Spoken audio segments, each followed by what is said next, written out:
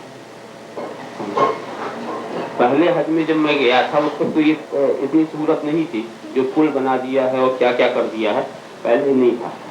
تو میں نے اپنی آنکھوں سے دیکھا کہ کچھ لوگ تو ایسے جوش میں آ جاتے ہیں اس پتھر پہ چڑھ کر کے جوتے سے مارتے ہیں، ایسا ان کو لگتا ہے کہ مل گیا ہے زندگی بھر کا بدلہ نکال لو، حالانکہ یہ شرعاً جائز نہیں ہے، مگر جوش میں لوگ آ کر کے چڑھ جاتے ہیں اس کے اوپر۔ اب تو ایسا بن گیا کہ ایسی صورت ہی نہیں نکل سکتی۔ کہنے کا مطلب یہ ہے کہ پورے کی نسبت میں اس زمین کو، آج تک اس زمین کو افسوس ہوگا کہ نہیں، اگر اللہ والا کوئی کھڑا ہو گیا ہوتا تو میرا مقدر ہی کچھ اور ہوتا، وہ کہاں سے آ کے کھڑا ہو گیا کہ قیامت تک مجھے پتھر ہی کھانا۔ دیکھا آپ نے، نسبت بروں کی نسبت برا بنا دیتی ہے، اچھوں کی نسبت اچھا بنا دیتی ہے۔ تو صفا و مروہ کو مت دیکھو، ان قدموں کو دیکھو جو قدم یہاں پڑے، اس نے پتھروں کو خدا کے دین کی نشانی بنا دی۔ مقام ابراہیم کو نہ دیکھو، حضرت ابراہیم کے قدموں کی نسبت کو دیکھو، حجر اسود کو نہ دیکھو، حضرت آدم جو لے کر آئے جنت میں اس نسبت کو دیکھو، خانہ کعبہ کے پتھر کو نہ دیکھو، ان پتھروں کو لگانے میں جو مقدس ہاتھ لگے ہیں اس نسبت کو دیکھو۔ کہنے کا منشا یہ ہوا کہ نسبت کی وجہ سے یہ پتھر خدا کے دین کی نشانی ہے۔ میں دیکھیے ابھی پتھروں کی بات کر رہا ہوں، ابھی میں جگہ کی بات کر رہا ہوں، میں یہ کہہ رہا ہوں جہاں اللہ کے نیک بندے، اور حضرت حاجرہ کا واقعہ ہے نا، حضرت حاجرہ کوئی نبی نہیں ہے، یاد رکھیے گا، وہ رسول بھی نہیں، نہ نبی نہ رسول، مقدس بندی، قدم رکھا تو وہ خدا کے دین کی نشانی بن گیا۔ یعنی ایک مقبول بندی نے جب قدم رکھا تو ایسی نشانی بنا کہ اب ہر مقبول بندے نقل کر رہے، کوئی بھی حج کرنے جائے اسے صحیح کرنا، ذرا ساتھ خیال کر۔ تو ایک مقبول بندی نے جس پتھر پر قدم رکھ لیا وہ خدا کے دین کی نشانی بن گیا۔ تو یہاں سے ہم کو ایک سبق ملا، ایک درس ملا کہ اللہ کے نیک بندوں کے قدموں کو جس دھرتی سے نسبت ہو جائے، جس پتھر سے نسبت ہو جائے، جس مٹی سے نسبت ہو جائے، جس لکڑی سے نسبت ہو جائے، وہ اب لکڑی اور مٹی پتھر کو کی حیثیت سے ہم اسے نہیں دیکھیں گے، ہم یہ سمجھیں گے کہ یہ خدا کے دین کی نشانی ہے، خدا کے دین کی نشانی ہے۔ دیکھو اب اسی حساب سے بزرگان دین اور اولیاء کرام کے مزارات، جب نسبت ہی کی بات ہے تو ان کے جو مزارات ہیں وہ تو ان سے زیادہ نسبت رکھتے ہیں، اور جب ان سے نسبت رکھتے ہیں تو اب ان کو پتھر اور اینٹ اور مٹی مت دیکھیے، بلکہ یہ دیکھیے کہ خدا کے ایک مقبول بندے سے ان کی نسبت ہو گئی، اور جب ان کو نسبت ہو گئی تو یہ خدا کے دین کی نشانی ہے، یہ شاعر اللہ ہے، یہ اللہ کے دین کی نشانی، اب اس حیثیت سے ہمیں دیکھنا پڑے گا۔ قدم رکھنے ہی کی بات آ رہی ہے، ابھی میں اس منزل پہ نہیں آیا کہ انبیاء کرام یہ اللہ کے دین کی نشانی، ابھی میں اس منزل پہ بھی نہیں آیا کہ صحابہ اور تابعین یہ صالحین یہ اللہ کے دین کی نشانی، میں بھی اس منزل پہ چل رہا ہوں کہ جس زمین سے ان کو نسبت ہو جائے وہاں کے خاک کے ذرے خدا کے دین کی نشانی ہے، وہ پتھر خدا کے دین کی نشانی ہے، درختوں سے نسبت ہو جائے تو وہ درخت خدا کے دین کی نشانی ہے، دور والا درخت اس کو عام درخت کی طرح مت سمجھنا، جہاں خدا کی تجلی ہوئی تھی وہ خدا کے دین کی نشانی، چاہے زمزم کو عام کنویں کی طرح نہ سمجھ لینا، وہ خدا کے دین کی نشانی، مقام ابراہیم کو عام پتھر کی طرح نہ سمجھ لینا، وہ خدا کے دین کی نشانی، صفا و مروہ کو دوسری پہاڑیوں کی طرح نہ سمجھ لینا، وہ خدا کے دین کی نشانی، جہاں جہاں نسبت ہو جائے وہ خدا کے دین کی نشانی۔ تو بزرگان دین کے جتنے آستانے ہیں اور جتنے مزارات مقدسہ ہیں یہ ان کو نسبت، اور کتنی مضبوط نسبت، میں آپ کو بتاؤں، شیطان ایک بار کھڑا ہوا تھا نا تو قیامت تک زمین پتھر کھائے گی، اور یہ بزرگان دین آج بھی اپنے مزار میں موجود، اور ان کا حال کیا ہے کہ عند ذکر الصالحین تنزل الرحمہ،